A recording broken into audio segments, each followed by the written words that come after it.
Okay, you guys, the first video is just going to be a quick run through of how do I put together a quiz. So I'm going to screen share with you, and I'm actually going to show you how I pull material down so that when you're studying, you have an idea of exactly how I think my way through this. As I've said in class many times, I am thinking myself, what do you have to be fluent in? What do I expect you to understand? And what is the application? In this case, we're going to be application heavy on this quiz because this is when you're supposed to be doing calculations. Whereas on Tuesday's quiz, you were doing understanding.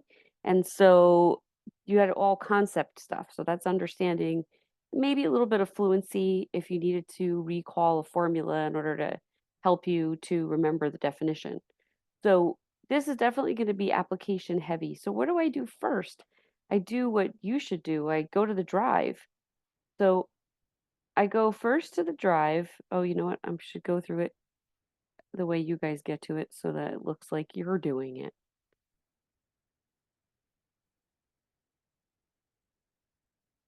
All right, I'm on YMA. You wouldn't have gotten to this video if you didn't know how to do this. Right? So I go to the drive and I look first and foremost at what did I give you? What did I give you access to in order to do this? So when you are on the work plan, when I assigned the notes for this, the very first thing that you would have seen when you clicked on the folder, right? So we started this topic. You had a test on the 15th. So the day after that, I expect you to start your notes. I give you a night off after the test. Enjoy it while it lasts because at some point we might not be able to afford the time anymore. And then you click on this folder and it takes you to the gas law folder. Now, right away, if I were doing a quiz on application, I would be like, oh, wait, there's a folder here called practice questions. So I'm going to click on that folder called practice questions and see what is here. And so there's some practice questions. This one's on states of matter, so I don't know that that's going to be relevant, but I'm going to look through every single one of these. So when I'm making the quiz, I'm thinking all this stuff was available for people to practice with. So when I made the concept quiz, I was looking at this, right? Because there was no math work on here. But there is a math problem right here. A rigid cylinder with a movable piston contains a sample of gas at 330 K. This sample has a pressure and volume. What's the volume of the sample at STP? So I might steal that and use it as a quiz question because I can see that it's application. I can see that it was in the practice folder where you could get to it. And it probably has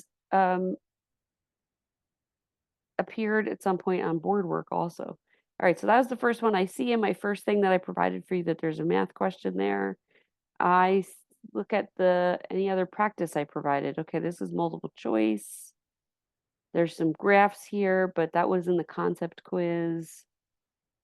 Nope, I don't see anything here that I would use for your quiz. All right, let's go back. Anything else that looks like a gold mine?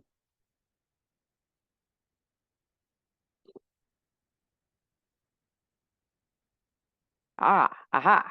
Okay. Now, there's practice questions right here. These happen to be multiple choice, but if I were putting them on an application quiz on gas law, I would probably only give them to you as multiple choice if I thought that you could do them in less than a minute, because I only give you 20 minutes for a quiz, right? Like you have like 15 minutes to practice and maybe 5 minutes to get everything cleaned up and get back to your seats, and then 20 minutes to do the quiz. So I don't want to pick multiple choice that's going to take you really a long time. If I'm going to spend time on that, I'll probably give you written question. The written questions I expect would take you a little bit longer, right? So I would time it out so that you had maybe 2 minutes per question. 2 minutes per question is 5 questions you should be able to do in 10 minutes. That would mean I could give you five like longish ones, and then maybe I could give you 5 or 10 multiple choice, something like that.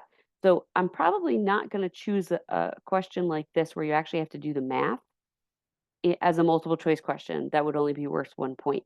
But if you can see here, look, a 3-liter sample of gas is at 288 Kelvin in 1 atmosphere. If the pressure of the gas is increased to 2 atmosphere and the volume is decreased, the Kelvin temperature of the sample will be.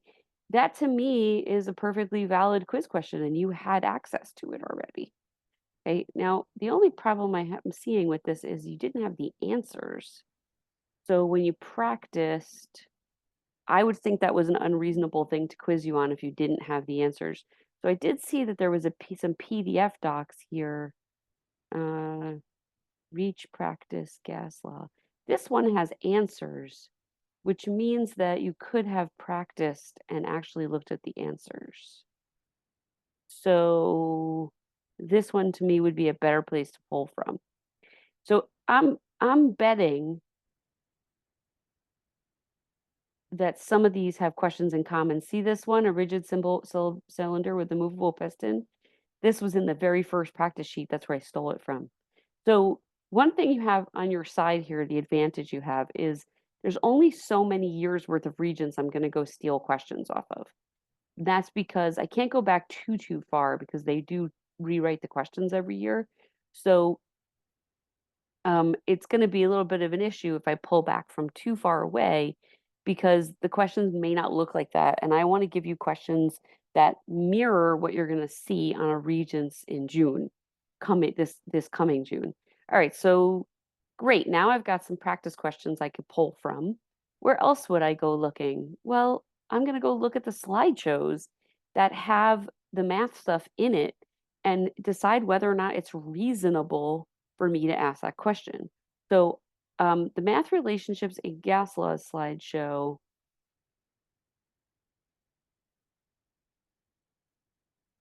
In terms of application, there are no example questions in this slideshow.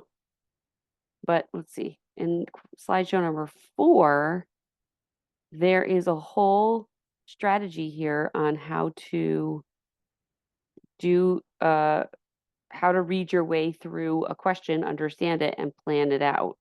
Okay. And then there's like a whole thing here about practicing your questions. So I'm going to go right for this slideshow and try and get a sense of what kinds of questions would be fair to give you based on practice that I actually gave you.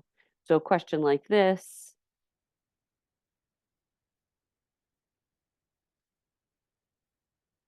Now this is application, but it's not the math questions, which is what I told you would be on it.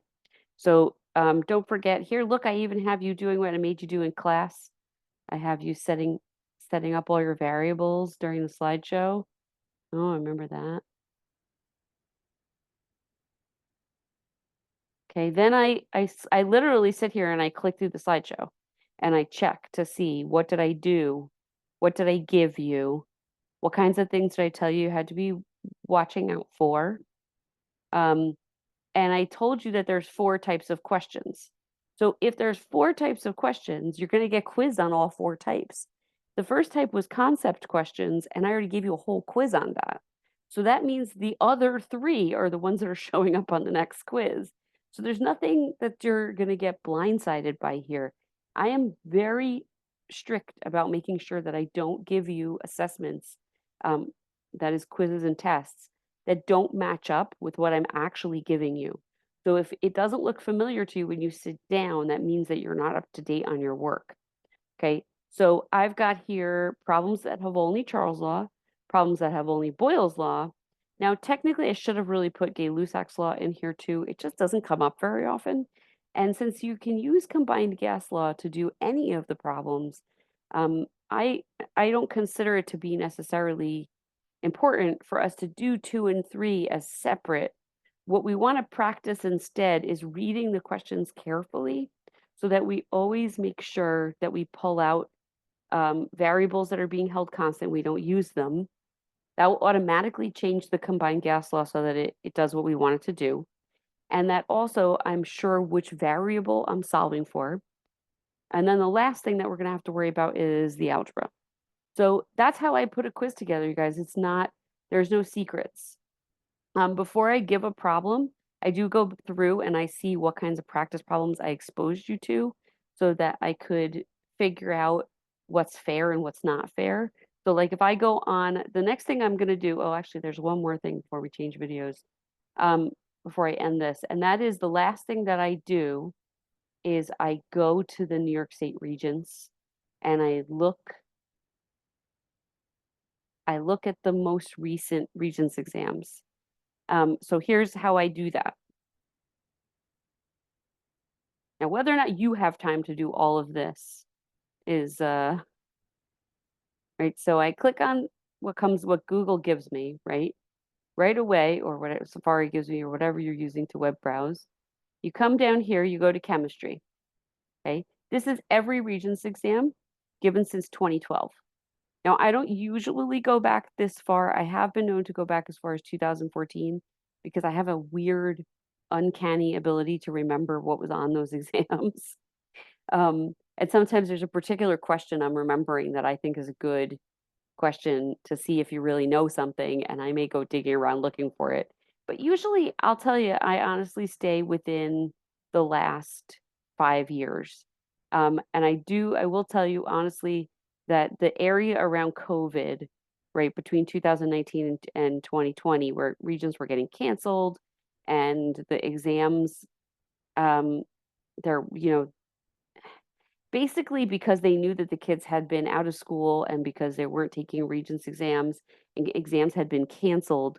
These are not the best representations, like January 2020 and these June and August of 2022 are not the best representation of what kinds of things you'll actually see on a Regents, because in my opinion, they made those tests a little easier because they knew the kids had been through a lot and probably were not 100% up to snuff. So all of a sudden, you might notice if you look that January 2023 and June and August, the test seems to me like it gets harder again. And that's because they expected kids to be in school. But I've been known to pull from these tests. So um, I will go through and I will look. I will particularly look at the ones from this year because um, these are the most recent ones, and haven't had really a lot of time to look at them as practice questions. So I literally will click on this little drop down menu. It will show you the test. It will show you the answer key. Okay. And it will even show you how the test gets graded. Okay. So I'm going to click on the test. The answer booklet, by the way, is where you write your answers. It's a little bit like the earth science test that way. And I will literally skim through the whole test looking for gas law questions. Like this catches my eye because I see STP. Oh, it turns out it's not a gas law question. I'm going to keep going. The first page usually doesn't have any gas law. Oh, look, a question on kinetic molecular theory. And this question is about gases, but we're not doing that topic right now. And not a whole lot to work with here. 22 applies to this unit, but we're not doing it right this second. So I don't see any math in this section. So now I'm going to scroll through section 2, the part B, which is more multiple choice. And I am specifically focused on finding gas law questions. So if you decide you want to do this, it might be more terrifying of an experience for you than it is for me. I don't see. All right, so they didn't do very much gas law on. Oh, recognize that question? That was number 42. That was on your last test. This is where I got it from. This is pretty much where I get everything from. Oh, this one. This was on your concept question. Your concept. I just stole this off this Regents. Okay, so that was from the January 2024 test. All right, now we're going to look through the part twos really quick and see if we see any fancy gas law problems with, like, I don't know, maybe a picture of a syringe or a piston or something interesting. I'm not seeing it. Usually they will not do that many questions on gas law. So if they do it, ooh, I kind of like this question. Compare the average kinetic energy of the helium atoms in a sample at 200K to the average kinetic energy of the helium atoms at 300K. Yeah, keep your eye out for that one on your next test. All right, this doesn't look like, it looks like they finished up. So the way the Regents works is they ask questions about a certain topics. And once they've kind of feel that they've addressed it, they'll ask maybe 2 or 3 questions, or they'll do one whole part 2 question on it. That's it. They move on, and all the other questions are about other topics, which is why this test is so hard, because you have to know all the topics to get as many questions right as you can. So January 2024 was a bust for part 2 questions. Let's check out June of last year. Or, it's this year, but last June. Gas law questions. Nope.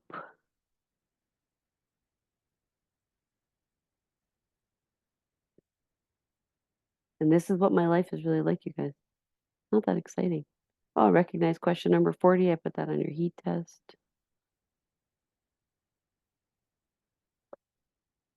I give you all the secrets if you're paying attention. All right, that's a gas reaction, but there's no gas law there. Ah, here we go. 61 and 62 of June of 2024 has 2 diagrams of 2 gases that are at the same temperature and pressure, the containers at the same volume. That has to do with a rule we haven't covered yet, but I could definitely use number 62, which, by the way, was the bonus question on your 360 board practice.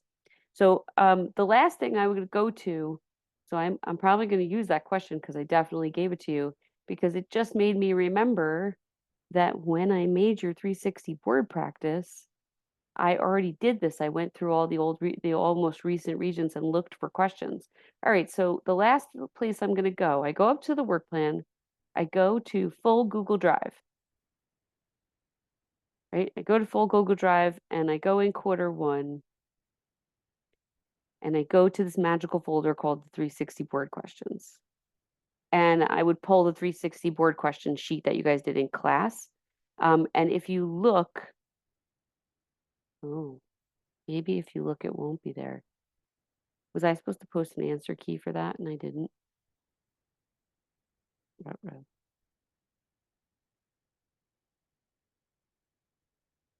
Might be one of those moments. Now, everybody did it in class, so I'm really hoping everybody has the answer.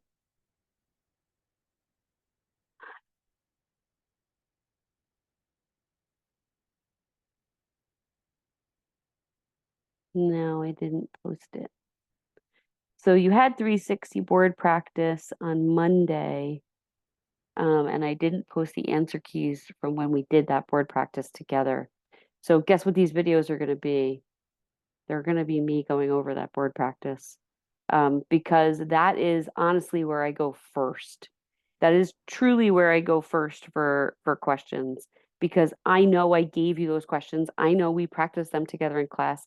I know if you were present that day, you did them. So that's going to be your go-to place for looking for practice. I clicked through the 360 board practice. You never have to worry that I didn't actually post the assignment. You should have it on paper, but if you were absent or anything like that, it's always in this folder. I just make it in this folder. So do you see that there's a separate folder here just for gases? Because we do so much practice. So here's the gas law math board practice. Okay, and that's an old slideshow of 360 board work that we did. Once upon a time when the class was smaller, everybody could see the 360 board. So, all right, so this was what we did in class where, oh no, I gave you something different. This is more questions I could have given you in class. The one I actually gave you in class is actually just right in the gas law folder, because what I decided to use instead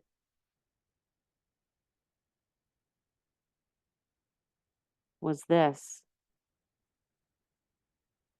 which was the study guide. What I gave you in class was the study guide. This was what I gave you in class was the study guide. So this is fair game. So according to this study guide, you'd have to be able to do one problem where you could work out that it was probably Boyle's law, One problem you would have to work out that it was Charles law, and one problem you'd have to use combined gas law, which is what I just said, which was what was in my slideshow. So this is the basics, you guys, of how I pull it all together. Is I look through what I've actually made available to you. I look through what we have actually done together. And that's where I get the questions from.